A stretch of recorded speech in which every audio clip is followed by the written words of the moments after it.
Boa noite. Agradecemos a Deus mais uma semana, mais uma noite nós estamos aqui. Eu sou o Renato e a gente tem sempre gravado e quem quiser acompanhar é só entrar lá no YouTube, canal Transmutação Renato, aí você tem um canal, aí tem os comentários do Evangelho. Hoje, o companheiro já estava comentando aqui o Evangelho, vamos fazer a mesma linha, certo? Então aqui o capítulo 10, bem-aventurados aqueles que são misericordiosos, e vem, perdoai para que Deus vos perdoe. Interessante que ele pegou logo no começo, e no começo são trechos do Evangelho. Eu costumo falar porque às vezes nem todo mundo percebe, quando diz assim, Evangelho segundo o Espiritismo, tem gente até que usa para criticar, achando que o Espiritismo fez um novo Evangelho. O Espiritismo não fez um novo Evangelho. Na verdade, o que há são trechos do Evangelho que foram comentados por espíritos e em psicografias na época que o Allan Kardec, o codificador, ele fez uma sistematização, escolheu algumas passagens e colocou aqui nesse trecho, que é uma parte mais moral. A obra básica tem 6 livros, porque eles falam 5, porque não falam o que é o Espiritismo. Então eles falam o livro dos Espíritos, o livro dos Médiuns, o céu, o inferno, a Gênese e o Evangelho segundo o Espiritismo. Não nessa ordem necessariamente, mas são esses os básicos e o que é o Espiritismo, que é o 6º. Tá? Então o Evangelho são esses trechos. Então a obra é uma obra aberta. É uma obra aberta, por exemplo, quando você pega a Revista Espírita com milhares de páginas que o Kardec, durante 14 anos, do dia que ele conheceu a primeira mesa girante, até o dia que o Kardec desencarnou, vieram esses 6 livros, milhares de páginas da Revista Espírita, a Constituição da Sociedade Espírita Parisiense, o funcionamento, toda a difusão. Já tinha, por exemplo, Centro Espírita no Brasil, eles mandavam cartas para o Kardec se correspondia, e assim foi a coisa surgindo de Paris para cá, certo? Nessa linha. Não é a última religião, A ideia, se quem lê o livro Brasil, Coração do Mundo, Pátria do Evangelho, vai ver que a mensagem foi sendo dada muito antes de Cristo. Então, só que vários iluminados foram surgindo, só que aqueles locais, as pessoas não estavam prontas para receber, e melhor do que receber, para colocar em prática a mensagem. Então, antes de vir para cá, teve a história de São Francisco, e assim vai. Foram tentaram pelo Oriente, tentaram pela Europa, mas a coisa não pegava. Então, o que a gente tem, inclusive, das religiões antigas, religião, quer dizer de novo, ligar consigo, ligar com Deus, com o universo, com a unidade, essa questão. Então, você vê resquícios dentro do Espiritismo de várias tradições antigas. Por quê? Porque houve tentativas do plano espiritual de demonstrarem para as pessoas a questão da existência do plano espiritual e da necessidade de uma reforma íntima, que é uma parte moral. Então, como o Kardec, quando ele ingressa lá em Paris, ele era um cientista, nós estávamos numa época... Estou vendo um pessoal aqui bem mais jovem que deve estar estudando essa parte de literatura, de ciência, formação das ciências. É gente que está, por exemplo, entre o segundo grau, e a faculdade. Então você vê na faculdade que fica muito falando se o seu curso é ou não é uma ciência. Um monte de texto disso. Então era aquela época, é o nascimento das ciências. Então eles ficavam querendo mostrar que as ciências eram independentes. Então, naquela época, o Kardec, que era um cientista, trabalhava na época como contador, tinha livro de gramática, matemática, contabilidade, e ele foi ver esse estudo que falavam dessas mesas girantes que aconteciam. Então, ele começou um estudo. Esse estudo é muito mais fenomenológico, para mostrar o fenômeno, entender que existe pela parte do fenômeno, e foi descrevendo. Se você ler, por exemplo, o céu e o inferno, é só um rebate, um bocado de gente começou a criticar o Espiritismo, e ele começou a fazer como fosse uma tese de doutorado para mostrar, rebatendo texto a texto que surgia, que havia uma autonomia para o que estava sendo estudado dentro do Espiritismo. E também, quando você passa dessa fase, aí o Kardec percebe, não é, que realmente, tirando toda essa discussão de origem, né, de Gênesis, essa discussão do livro dos Espíritos, de perguntar existe ou não existe, debater com outras religiões, essa questão se o Espiritismo tinha uma autonomia ou não tinha, se seria importante ter uma religião ou não ser uma religião, né? Tem até um texto dele na Revista Espírita, Espiritismo é ou não é religião? Há muitos anos eu fiz essa palestra lá no Paulo Estevam, muitos anos mesmo, mas deve estar lá pelo canal. Então lá na revista ele faz esse levantamento. Então, só que chega um momento em que ele entra na real, né? A real é reforma íntima, reforma moral. E a reforma moral, o bojo dela está onde? Está no livro O Evangelho segundo o Espiritismo. Né? Então, nesses trechos, na moral, ele pega esses tons dentro de uma perspectiva ocidental. O Espiritismo é cristão, mas ele não rejeita as outras religiões. Se vocês lerem, por exemplo, o livro do Bacelli,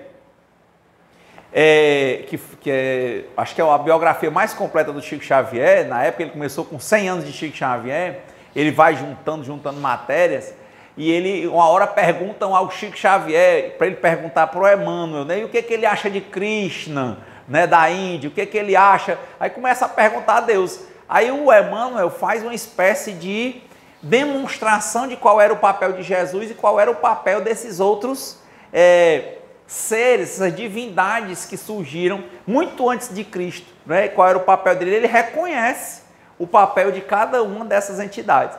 E quando eu vi isso, quando eu tive a oportunidade de ler o Mahabharata, que é um dos textos mais antigos também da humanidade, né? Feito em sânscrito, na Índia antiga, como o Ramayana, tem uma parte muito interessante que é um capítulo, acho que é o 5º capítulo do livro Mahabharata, que é o maior poema épico escrito, né? E lá, o nome desse capítulo é Bhagavad Gita. E o Raul Seixas, né, tem uma música chamada Gita, que é a hora em que Krishna, não é Krishna, não é Cristo, é Krishna, que era uma encarnação de um deus indiano, né, hindu, chamado Narayana, né? Ou Vishnu Narayana, e ele está lá porque diz que toda vez que o mundo, o adharma predomina, que o erro moral predomina, quando a espiritualidade manda um iluminado, manda um avatar. E naquela época foi Krishna. Quando estava na batalha lá entre Pandavas e Kuravas, e ele era um príncipe, mas naquela ele estava funcionando como charreteiro do príncipe guerreiro Arjuna, né? E ele dava muitos conselhos para o Arjuna, e o Arjuna, eles tinham uma admiração por ele, e ele diz assim: de onde é que vem tu? Você é tão sábio, você é tão novo, mas o que você fala é tão forte, é tão profundo, de onde é que você vem? Me conte. Aí Krishna diz: eu estava esperando você fazer essa pergunta mesmo. Aí ele começa a dizer quem ele é. Aí a música do Raul Seixas, né? Eu sou, né? Tipo aquilo ali. Eu sou a luz das estrelas. Eu sou a cor do luar. Ele começa a dizer o que ele é, para ver se ele consegue entender. E chega uma hora que ele se abre numa forma que Arjuna olha para todo canto e diz assim: por favor, mestre, volta à sua forma normal, que eu consiga entender. Porque nós não conseguimos entender Deus. Ele começou a perguntar o que era, e quando essa divindade se abre e começa a contar, e depois se abre para ele ver, ele pede, por favor, que ela volte ao normal, porque ele não consegue compreender. É por isso que eu acho que quando a gente pega Espiritismo e sai dessa parte fenomenológica, por mais que a gente queira fazer estudo científico, a gente não consegue entender exatamente o que é a espiritualidade, não consegue, né? Então tem coisas que nossa capacidade moral, evolutiva, ainda não está no ponto de ouvir, de entender. Foi o que aconteceu com Arjuna em torno, sei lá, de 10 mil anos atrás, por exemplo, né? Então ele diz: volta para a tua forma normal. Então, no Espiritismo, juntando tudo isso, por que eu estou trazendo esse capítulo? Porque tem uma das partes religiosas que eu acho mais tocante. Outro dia eu falei, né? Porque quando ele vê, Arjuna vê, o que é Krishna, mesmo ele sem entender exatamente, mas ele entende, é como dizer assim, pai, isso é Deus, né? Isso é o Todo-Poderoso. Aí ele diz assim, mas se o Senhor é tão poderoso, como é que o Senhor faz com essa ruma de gente que louva outros deuses? Quem leu a Bíblia sabe que o Deus bíblico do Antigo Testamento, ele é muito xenófobo, né? Assim, é ele, ou quer ele ou não é outro, né? Assim, né? No modo que os antigos hebreus escreveram. Já lá em Cristo ele diz assim, que ele pergunta, Arjuna pergunta para ele, como é que pode, se o Senhor é tão poderoso, tão grande, como é que tantas pessoas louvam a tantos outros deuses? Com licença, Carol Fernandes. E como é que o Senhor faz isso? Como é que o Senhor aceita? Qual a resposta de Krishna? Nesse capítulo lá do Mahabharata, a resposta dele é assim, olha, eles não entendem, eles não sabem que eu sou Deus, né? Mas eu digo para vocês o seguinte, para você, Arjuna, que tanto faz como eles me chamam, não importa. Toda vez que eles estiverem com o coração inclinado para o que é bom, para o que é justo, para o que é belo, para o que é certo, e procurarem apoio de uma divindade, não importa que não me seja, ele diz, eu sei que é a mim que eles se referem, e eu atendo. Então, quer dizer, nesse momento, você vê que há uma quebra dessa questão de afastar outras religiões, de ser uma noção de um Deus de convergência, de inclusão e não de exclusão. Por isso que, nessa discussão, o próprio Kardec, na formação disso, ele, não, vamos dar um nome para a pessoa entender o que é, mas, na verdade, o Espiritismo é uma religião de convergência. Nem é de divergência, nem é de afastar as outras. Então, quer dizer, eu acho que casa muito com o que Krishna disse lá nesse capítulo, no Bhagavad Gita, dentro do livro Mahabharata, respondendo para o Arjuna. Toda vez que você estiver no caminho do que é certo, fazendo o que é certo, faz certo que dá certo. Peça de coração a mim, quando te faltar força, que eu vou te ajudar. Não importa o nome que você me chame. Sou eu que ajudo. Ele não tem essa vaidade, né, de dizer, o meu nome é Yahvé, Javé, Eloí. Não, meu nome, eu sou o que você quiser. Desde que você esteja querendo o que é bom, justo, belo, certo, que seja necessário, que vá ajudar você e a coletividade, eu te ajudo. É tão interessante nessas culturas que quando você vê lá, é uma trindade. Brahma, que é o criador, Vishnu, Narayana, que é o mantenedor, e Shiva, que é o que encerra as coisas, é o que seria ligado à morte. E Brahma, ele tem várias cabeças.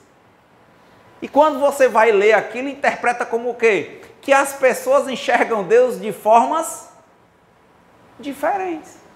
Então, o Deus Criador, ele é um Deus de várias cabeças. Ele é a cabeça que você quiser. Então, dentro dessa perspectiva, quando a gente abre um evangelho, bem-aventurados aqueles que são misericordiosos, quanta gente não está brigando e se matando por religião? Está faltando o quê? Misericórdia. Não é? Está predominando o quê? O ego que quer ser o dono da bola. Ao invés de querer jogar. Não tem uma história que aquele bispo da África do Sul, que depois do apartheid, ele tinha um programa de televisão que ele começou a conciliar os problemas que houve, né, que aconteceram entre brancos e negros durante o apartheid, né? Depois do fim do apartheid, ele começou a fazer um programa de TV, o nome dele é Desmond Tutu. E ele foi reconciliando as pessoas ao vivo, trazendo os problemas e solucionando para acabar aquela briga constante. E ele ganhou um prêmio Nobel da Paz. E ele conta uma história que o pessoal conhece com uma palavra chamada Ubuntu, né? Que foi um momento em que tinha as crianças das tribos africanas lá brincando e chegou um ocidental. Aí ele disse, olha, quem chegar lá naquela árvore vai ganhar uma bola. um prêmio.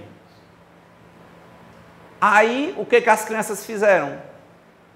Nós ocidentais tendemos a ser o quê? Mais coletivos ou mais individualistas? Nós somos mais coletivos ou individualistas? Sério mesmo. Hã? Individualista, né? Então ele pensou, sei lá, 20 crianças brincando, ele pensou, vai lá, ó, institui uma competição e quem chega lá no final vai ganhar o prêmio. O que as crianças fizeram da tribo? Outra cultura. 20 crianças, cada uma pegou na mão e foi até a árvore.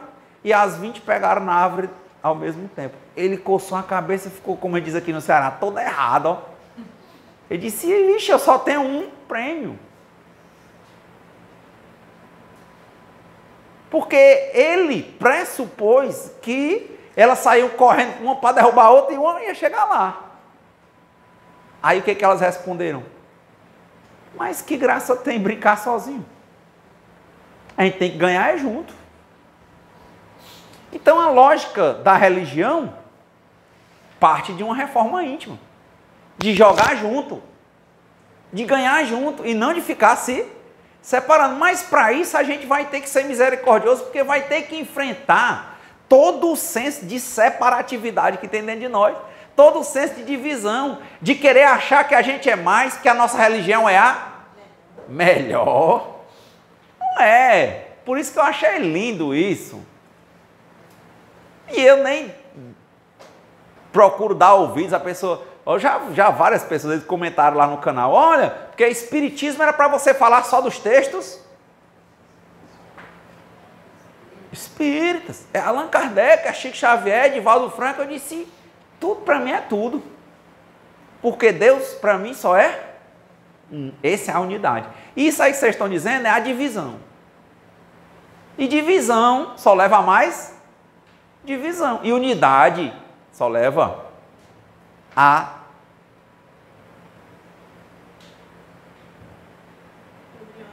união. E acabando com a separatividade. Esse é o ideal. Espiritismo misericordioso é enxergar que existe uma dualidade dentro de nós. Existe divisão, existe um ego querendo disputar. Não tem uma música do Renato Russo, tem um pessoal aqui que eu vejo que é mais ou menos da minha idade. E ele dizia assim que ele não sabia que horas que aquele casal começou a ser rival. Começaram a disputar dentro de casa um com o outro. Tem uma música que ele fala assim, ele coloca e diz assim, poxa, desde quando que a gente... Eu nem percebi, quando eu percebi a gente ao invés de ser companheiro, casou para ser junto e a gente é rival em disputa aqui dentro. Por quê? Então quer dizer, se você procura uma religião, tem que ter uma reforma íntima para ser melhor do que você mesmo, você querer ser melhor do que ninguém. A primeira coisa que você faz é logo dizer que tem uma bandeira, que é um time, que é um partido, que é um político, que esse é bom, que aquele é ruim. É falta de misericórdia. É porque você não pode falar disso, isso é fundamentalismo, né? Quer dizer, você tem que se fundamentar apenas naquilo ali. E a finalidade do espiritismo, a meu ver, e respeitando quaisquer pontos divergentes, é que a pessoa faça o possível para encontrar o tal dela, né? O caminho. Acabou. Procura teu caminho. Segue. Começa e continua. Porque parar de fazer alguma coisa não é difícil, não. Quem já teve relacionamento difícil? Ninguém. É fácil parar? Quem já terminou relacionamento difícil alguma vez? Fácil parar? É fácil. Terminar é fácil. Parar é fácil, gente. Tenho certeza que quem terminou no mesmo relacionamento difícil terminou mais de uma vez. Termina e volta. Quem? Ninguém. Aí. Porque parar é fácil. O que é difícil? Continuar parado. Beber. O cara deixa de beber. Parar de beber é fácil ou difícil? demais. Tem cara que para 3 meses, 6 meses, diz que não vai beber hoje, nem no fim de semana. Mas continuar parado é difícil, né? Não? É difícil. Ah, eu tenho um problema de luxúria, né? Quando eu estou só, eu fico louco, né? Como dizia a Diana, o medo de ficar só me apavora e eu me desespero. Aí pronto, sai atrás de qualquer relacionamento. Parar de fazer isso é fácil? Eu acho que é. Continuar parado é fácil? É mais difícil. Então o Espiritismo, ele vem trazer uma noção de uma reforma íntima, que você dá continuidade às coisas, que você tem constância, que você vai melhorando paulatinamente, aos poucos, vai melhorando, e continua e volta amanhã, e vai usando outras ferramentas, e vai orando, e vai para a mesa, e vai... Não é isso? É continuidade. É deixar de ser o famoso fogo de palha. E aí vem os testes. Vem pessoas de religiões diferentes, pessoas de pensamentos diferentes, casais que eram para se unir e se tornam pessoas rivais.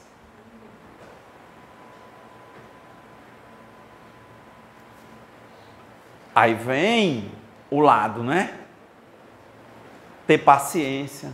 Lembrar que tudo passa. Aí é a misericórdia. E aí, a meu ver, não importa o que é que você se apega. É em anjo, é em espírito. O nome é Deus, é santo. Eu entendo que Deus vai entender que se for sincero, se for para o bom, justo, belo, tal, ele responde. Ele não precisa fazer propaganda. Se você é monopolista, você tem quem para disputar com você? Ninguém. Então, está fazendo propaganda para disputar com quem? Não precisa não. É único. É a unidade. Chame como quiser. E aí vem o senso de misericórdia. Bom, mas eu consegui chegar a essa fase de não criar divisão. Mas o outro chega e vem brigar comigo. Chega minha irmã, que ela é de uma determinada religião, que diz que espiritismo é coisa do cão, é não sei o quê, não sei o quê, não sei o quê. Aí é que entra a misericórdia. Porque é viva e deixe viver. Ela pode fazer o que ela quiser. O que eu posso fazer é orar por ela, o que eu posso fazer é ficar calado, o que eu posso fazer é não fazer a cara ruim, eu posso fazer é tentar não fazer o silêncio que agride, é tentar não ser irônico, é tentar não entrar no ritmo daquela pessoa. Todo mundo é livre, né? Tem o livre-arbítrio. Pois é, mas o espiritismo, o livre-arbítrio é exatamente ele. Aí é uma escolha individual. E a prova, tá entendendo? Dizer aqui no centro que faz isso é fácil. É como que eu digo, quem usa droga diz que para. Para. Eu quero saber se continua parado. Eu falar aqui é fácil. Eu quero saber na hora que vem a pessoa começar a dizer as coisas para você e você saber ter a misericórdia e calar. E como é que você fortalece a continuidade do seu calar, que não seja um silêncio que agride? Por exemplo, lembrando que tudo passa. Lembrando que tudo passa. Lembrando que o tempo é o Senhor da razão. O tempo é nosso amigo. Ele não é nosso inimigo. Que essas coisas vão surgir e vão passar. É aí que nós encontramos, olha aí, ó. Perdoai para que Deus vos perdoe. Lá no Pequeno Príncipe, que alguém deve ter lido aqui, né? Aquele livro que não é de espiritismo também, né? Do Antoine de Saint-Exupéry, ele fala assim: o príncipe levou a sério palavras sem importância e ficou triste. E ali ele decidiu sair do planeta dele para rodar pelo universo, para rodar pelo mundo, porque tomou a sério palavras sem importância e ficou triste. Aí foi rodar pelo mundo para depois descobrir o quê? Que ele era feliz e o mundo que ele precisava qual era? Qual era? O dele. Ou seja, Deus já nos deu todas as condições para nós sermos felizes com o que nós temos. Acho que é isso que o companheiro estava falando aqui na hora que eu cheguei. Quando ele falou uma passagem que parece que deu um salto para uma pessoa e a pessoa jogou os tamancos no mato. Às vezes a gente quer sair todo dia, viajar sempre. Tudo me é lícito, dizia Paulo, mas nem tudo me convém. Se eu vou fazer tudo. A gente estava falando um dia sobre pizza, né, comigo. Não é assim. Mas será? Porque também não adianta você não fazer e ficar dizendo assim, eu não estou fazendo porque você não quer. Eu não estou fazendo porque uma hora aquilo ali vai estourar. O que Deus vai fazer? Vai desmanchar aqueles laços ali e vai deixar o pequeno príncipe fazer o quê? Ir embora. Vai, quer conhecer o mundo, não é isso? Vai, o que foi que o pai disse para o filho pródigo?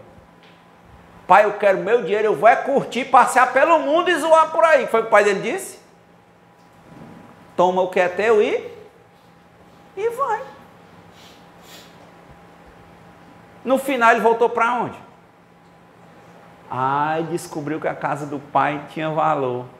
Ele teve que andar, sofrer, comer com os porcos, perder tudo que tinha para descobrir. Igual a história lá do alquimista do Paulo Coelho, que ele sonhou de um tesouro e o tesouro estava embaixo da pedra que ele estava dormindo a cabeça em cima.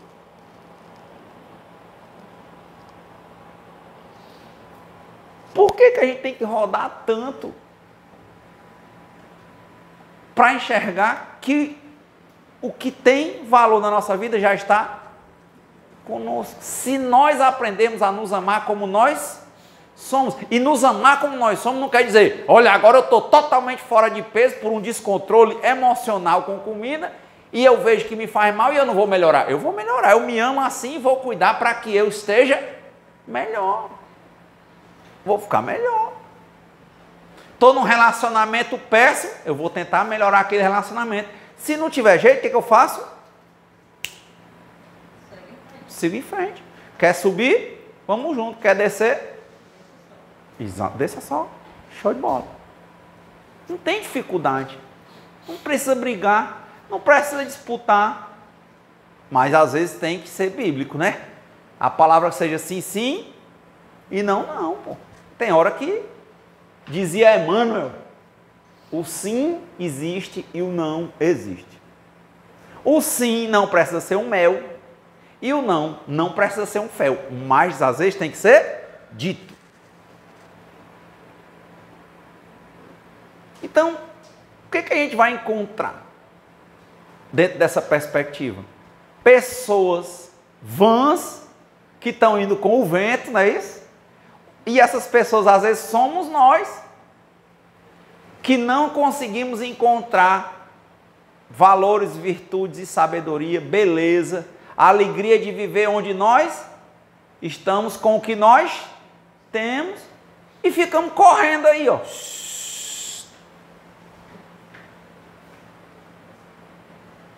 Enquanto outros já sabem valorizar o que eles têm. E o que Deus faz? Quando uma pessoa quer rodar, o que ele diz? Foi o que o pai disse para o filho pródigo. Vai. Vai. E isso é ciclo de reencarnação. É o ciclo que os hindus chamam de samsara. Fica na mesma roda. Roda, igual o chacrinha. Roda, roda, roda e agita. Uma hora cansa. Quando você cansar, Deus está no mesmo lugar. Está te esperando. Não, eu vim só uns 2 dias, agora eu quero é voltar para lá. Volta. O que são 2000 anos para mim?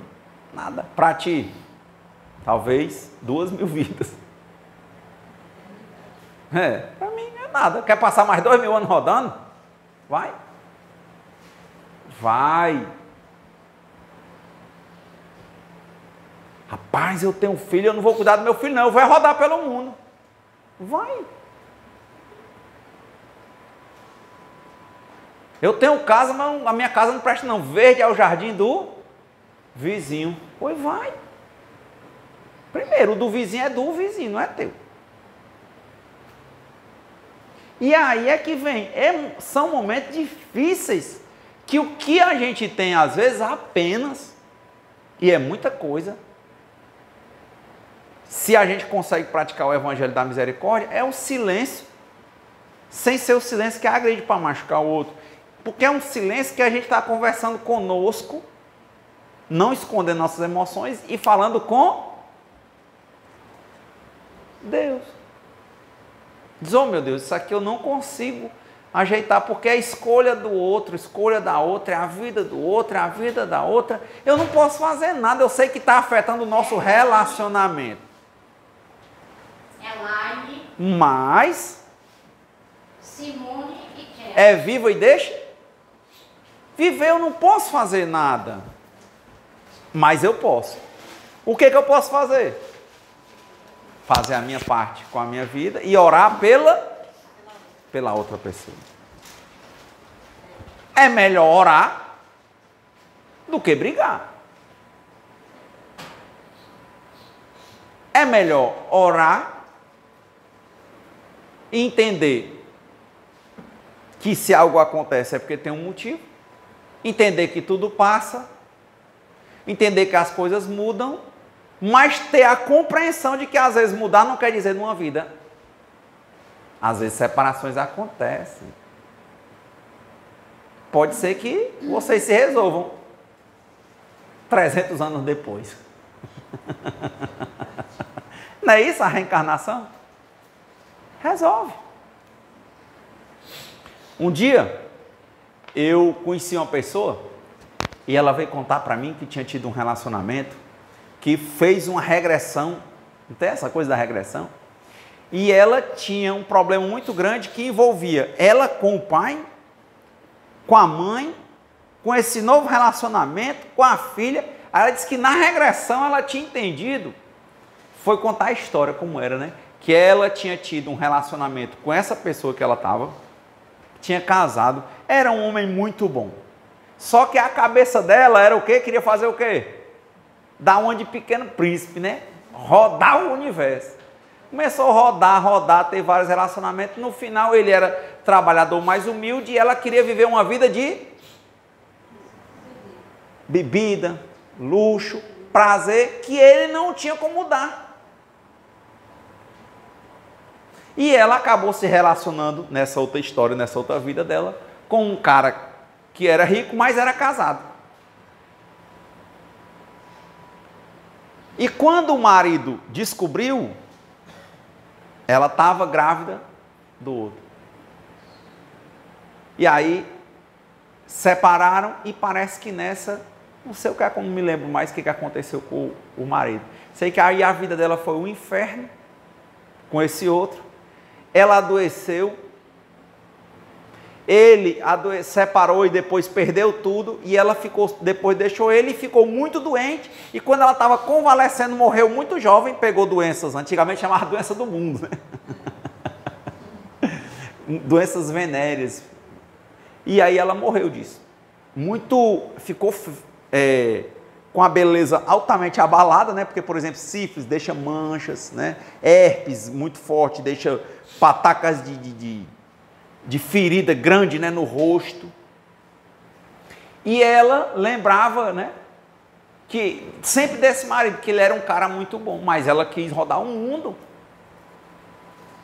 Quando a nova encarnação aconteceu, aí ela foi botando todos os pontos. E ela voltou, conheceu o que tinha sido o ex-marido e veio como filha do que era amante. E filha dele com a mulher dele. Qual era a ideia? Dissolver aquele sentimento que ela tinha por ele, ligado à parte de luxúria, vícios e prazeres em si, e transformar aquilo num amor mais sublime, como o amor de pai e filha. E a mãe aceitou aquilo, que era a esposa do cara. Aí o que acontece? Ao invés dele desenvolver aquele amor, o que acontece? O pai voltou para a vida, mesmo jeito, gostando de bebida, de luxúria, e nessas ondas de bebida passou a assediar a filha. E se desenvolveu um laço de novo entre mãe, pai e filha. Poxa! E o conflito dentro de casa. E ela conheceu o marido, gostava do marido da vida anterior, muito dele, só que não sabia, ele não conseguia ficar com ela, ele não confiava nela. O que vai acontecer? Mais uma vida que passa. Vão se encontrar muitas vezes. Até que todo esse engodo se acabe. E o amor seja um amor puro. Eu estava lendo, terminei de ler Provérbios essa semana na Bíblia, e ele dizia assim, o que se espera do homem? Amor. É isso, mas que amor? É esse sentimento que não exige nada em troca. Nem ao mesmo a compreensão do outro. Então, o que esse marido teve na primeira vida com ela? Misericórdia. Ele não foi matá-la, ele não foi fazer nada. Deixou ela viver a vida dela. Quando ela veio na outra vida, tinha um sentimento muito forte entre eles dois, mas ele não sentia confiança nela. E o relacionamento se extinguiu. E ela continuou. Sendo filha do outro não foram ficar juntos, como pai e filho, né? Teve esse problema na infância. E o pai, a vida toda perdida, porque a vida dele era o quê? Não veio mais rico, veio pobre e vivia bebendo e curtindo. E ela também. O que eles conseguem construir na vida? Nada. Mais uma vida de dor. E o que acontece? Como Deus é misericordioso, o que ele dá para essa pessoa? Uma nova vida. E outra, até que as coisas se resolvam. Estão vendo? Então é misericórdia nossa e misericórdia de Deus. Mas Deus é didático. As coisas vão acontecer e Ele vai ensinar. Para que a própria pessoa queira corrigir. Mas é muito interessante o termômetro das coisas para que nós possamos ver por que nós estamos fazendo as situações, por que nós estamos acompanhados com certas pessoas, por que nós não nos aquietamos, por que nós não vemos valor onde nós estamos. Nós temos que fazer essa pergunta para nós. Por que nós não nos amamos? Por que nosso valor tem que estar nos olhos dos outros? É codependência, né, no padrão de conformidade. Ser conforme os outros, conforme eu acho que os outros querem que eu seja. Aí tem muitos problemas, ou não? Então como é que eu posso amar alguém se eu não me amo? Como é que eu posso amar a algo se tudo que eu tenho eu não amo? De novo, verde é o jardim do outro. Eu não consigo parar e ficar bem comigo. É a hora de orar, é a hora de meditar, é a hora de refletir e perguntar a Deus, com a infinita sabedoria que Ele tem, como Salomão pediu, e dizer, Pai, o que está acontecendo? Por que eu estou triste? Por que eu fico só fazendo tudo para ser aplaudido pelos outros, confirmado pelos outros? Por que eu não sei me confirmar e aceitar que o Senhor me ama? Por que não basta o Senhor na minha vida? A minha cabeça, os meus olhos, vive procurando, de novo, rodar o mundo todo, perder tudo que tem,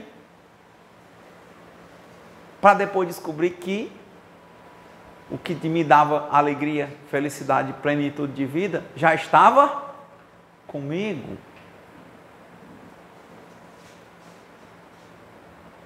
Então, quando eu procuro pensar assim, eu acho que eu consigo desenvolver melhor uma continuidade de misericórdia. Por quê? Porque eu vejo que eu tenho esses problemas e que se eu tenho, a pessoa que está me incomodando talvez tenha também. E eu sabendo, partindo de mim, que o outro sente coisas parecidas com o que eu sinto, eu consigo ter um pouco mais de tolerância. Tolerância repetida, reiterada, em momentos muito difíceis, em momentos cruciais, em momentos determinantes, pode significar misericórdia. Porque se eu não pratico a tolerância, se eu não abro mão nem um palmo do que eu quero, se eu quero curtir tudo, toda coisa que eu me movimento, eu gasto energia. Eu vou gastar. Eu não conservo. Eu não me resguardo. Quando for na hora grave, eu vou estar exausto. Se eu vou estar cansado, se eu vou estar exausto, a minha probabilidade de ser intolerante é alta. E de várias intolerâncias, o que eu vou ter é o quê? Uma constância de falta de misericórdia. E de altos níveis constantes, recorrentes, diários de tolerância, eu vou encontrar o quê? Na minha vida, a vida de uma pessoa misericordiosa. E como o que eu dou, o universo é um espelho, eu recebo, eu vou ter também o quê? Para muitas vezes em que eu cair, eu vou ter também misericórdia. É aí o salmo, né? Que Deus vai dizer, 10.000 cairão à minha direita, né? 1.000 à direita, 10.000 à minha esquerda. Não temerei a seta que voa ao meio-dia. Por quê? Porque eu digo, poxa, conforme eu dou, eu vou recebendo. É uma prática. Não adianta dizer assim, não, se fizer uma coisa ruim comigo, eu vou ser misericordioso. Pai, se você não estiver exercitando a tolerância diária, se você não estiver praticando, como dizem os hindus, quem não chama Deus para a vida no tempo bom, no tempo ruim, ele não vem não. É uma prática. Tem um livro que eu reescuto sempre, chama-se Calma, psicografado pelo Chico Xavier, e ele diz, ninguém tem uma serenidade que não construiu. Que frase, ninguém tem uma serenidade que não construiu. Se toda hora que eu estou inquieto, o que a minha cabeça faz? Eu tenho dinheiro, vou viajar. Tenho dinheiro, vou beber. Tenho dinheiro, vou procurar a luxúria. Não praticou. Uma hora você não vai conseguir ir.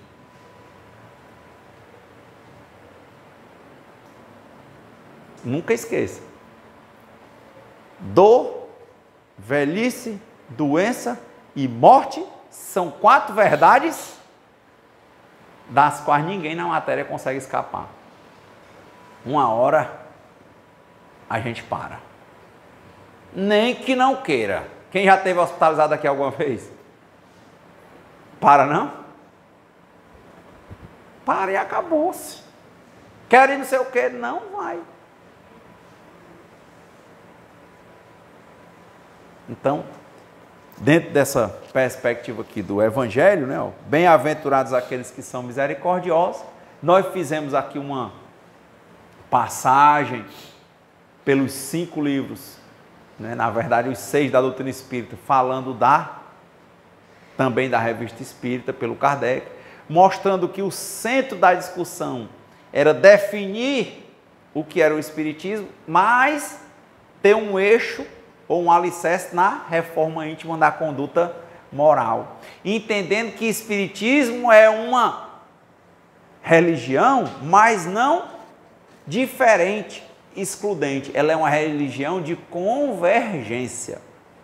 E aí começamos a tratar que dentro da religião há muita confusão de pessoas querendo se autoafirmarem como melhores. Como ele se quer ser melhor do que os outros, a religião dele também, ele quer que seja melhor do que a dos outros. E aí a gente trouxe que são momentos em que se a gente entende que Deus é a unidade, não importa o nome do que as pessoas estão seguindo. É o Dharma, é o certo. E indo pelo certo, não precisa brigar. Mas o que é que eu faço quando vem brigar comigo? Nós dissemos, procure ser misericordioso. E no final a gente foi mostrando como é que eu construo misericórdia. Trouxe a frase, ninguém tem uma serenidade que não construiu. Serenidade a gente é uma continuidade. Eu digo, como é que a gente constrói misericórdia?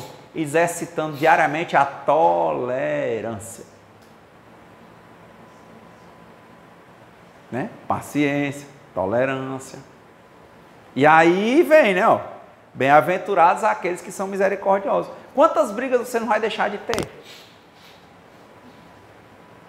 Aí o bem se estabelece nas nossas vidas. Aí diz, ó, perdoai para que Deus os perdoe. Ah, a pessoa diz isso, acha aquilo, viva e deixe viver. Ah, mas disseram isso comigo no passado, que seja o passado, passado. Ah, mas ontem eu esculhambei uma pessoa ali, não sei o que, e tal. Eu disse, mas e hoje? Você tem 24 horas a cada dia novas para reescrever sua história. Não tem por onde correr aqui. Todo dia a gente tem poder de escolha. Aí o que ela falou, livre arbítrio. Todo dia. E aí vai. Então, por essa noite, agradecer a Deus por essa reflexão que nos veio, né, sobre a misericórdia, que nós possamos desenvolver tolerância, praticar, melhor falando, praticar tolerância, praticar paciência,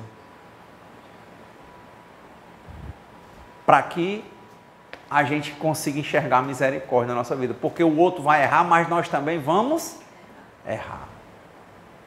E é nessas horas que a gente diz assim, oh meu Deus, foi um livramento. Talvez tenha sido um merecimento de tanta prática, de tanta serenidade que você construiu. Uma hora que você falhou, quando você caiu, Deus te levantou. É aquela história daquela mensagem pegadas na areia, né? Senhor, eu via 2 pares de pegadas na areia da praia. Éramos nós caminhando. Mas percebi, no resumo da minha vida, que nos momentos mais difíceis só havia 1 par de pegadas. Você achou que ele tinha abandonado ele, né? Exatamente. Ele disse, Senhor, por que o Senhor me abandonou nas horas mais difíceis? Ele disse, meu filho, você prestou atenção que as pegadas estavam bem firmadas? Ou seja, o corpo era mais pesado. Ali era eu carregando você. É isso. Faz certo que dá certo. Ajuda-te que o céu te ajudará. Que Deus nos conceda a serenidade necessária para aceitarmos as coisas que nós não podemos modificar, coragem para modificar aquelas que podemos e sabedoria para distinguirmos umas das outras. E que seja feita sempre a vontade de Deus antes da nossa. Muita paz, boa semana. Obrigado.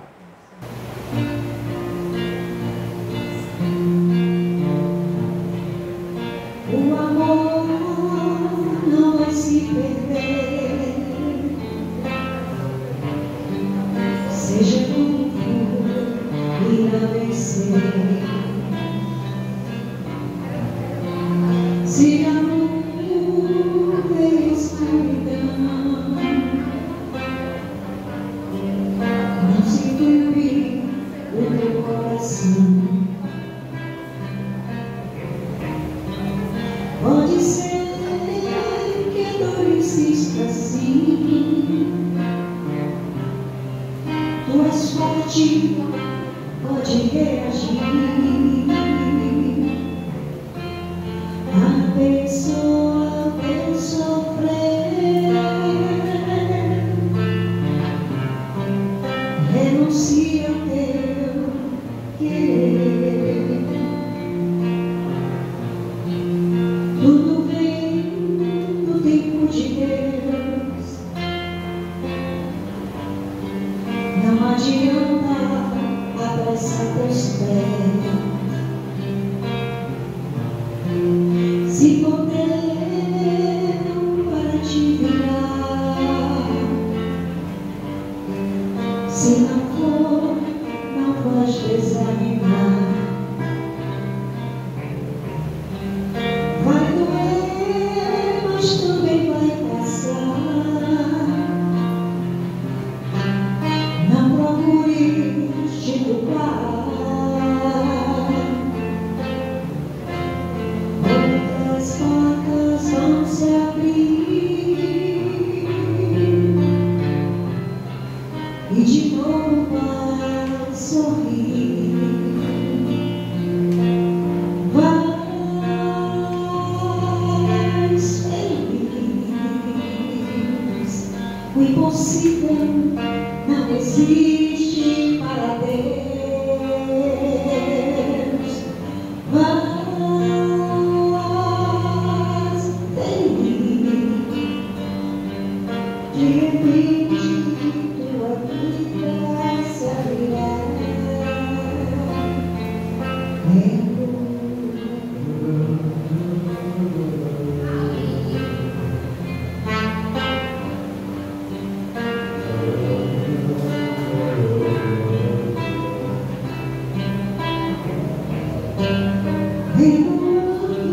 Se alcança o céu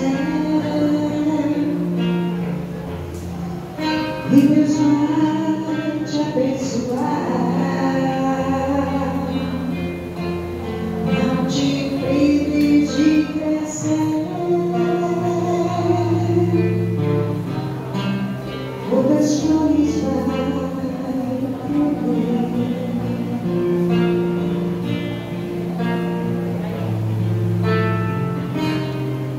Recomeça e vai viver. Que assim seja.